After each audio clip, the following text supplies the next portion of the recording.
Well, here we have a very unique Italian car, which is an Alfa, of course.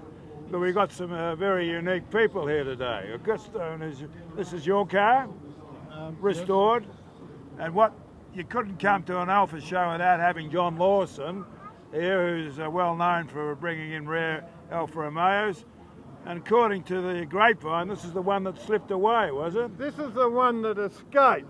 Right. This is the one I should have kept and didn't. Well, why do you want it now? Can I tell you why it's so significant? No, well, that's what I'm here for.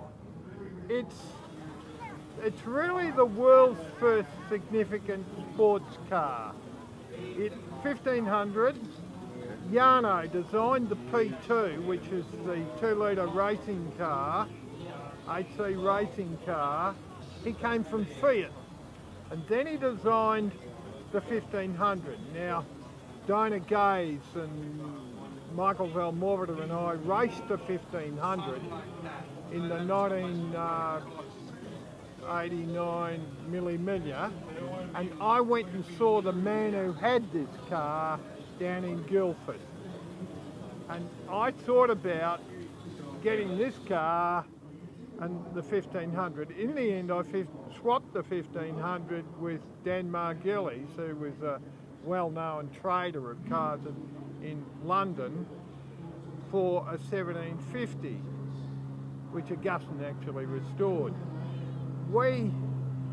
Subsequently, when I got this car, I was aware of its history because the car was one of 3 or 4 supercharged cars, 6C 1500 SS, which went to England. There were 8 supercharged cars made of 32 cars. There were 25 non-supercharged cars. The car it was initially registered in England, around London, then it was registered in Scotland. Then after the war it was raced, and of course then in the 60s and 50s and 60s they gradually declined and they weren't used. So the fella I knew in Surrey owned it then.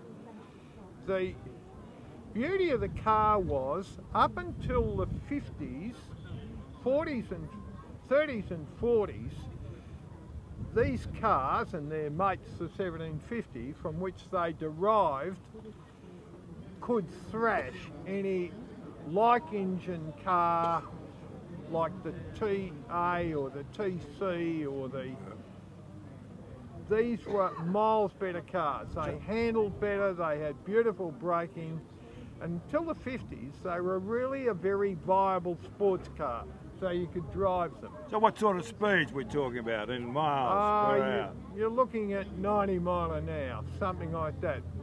Campari and Ramponi would have been doing 90 mile an hour in the downhill bits and safely, because the brakes are good and so forth, in the millie, in the flat sections and so forth. 85, 90 mile an hour. 1750, bit bigger, go a bit faster. But this is 1500.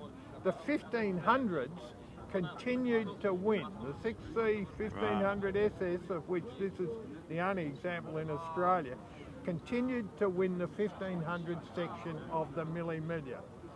Now, so that is the significance of this car. I'll say 2 other things. This is the most complete and accurate restoration I have in Australia of a pre-war Alfa, and it's a huge credit to Augustine, who's done a magnificent bloody job on this car, but it's indicative of the skill that he's got. He's got a passion for these. He restored my 6C 1750 SS, which has been shown here. This has got the early blower. It's basically the same as my 1750. It's a bit more comfortable ride because its chassis is a bit longer, but it's the same bloody car basically. That's why I call it the car that got away. Well, it's a credit to Italian enthusiasm, skills and passion and engineering. And shows what a fool I am. Well, You know If you that. get it right, or no, I didn't say that, but no doubt you're trying to negotiate an option on it, are you? No. Like a good financier. He's going to enjoy it with his children for the rest of their Well, days. it's very proud that it's here in Australia, also in Melbourne. So Thank God thank for you. that. Righto. Yeah. Thank you very much.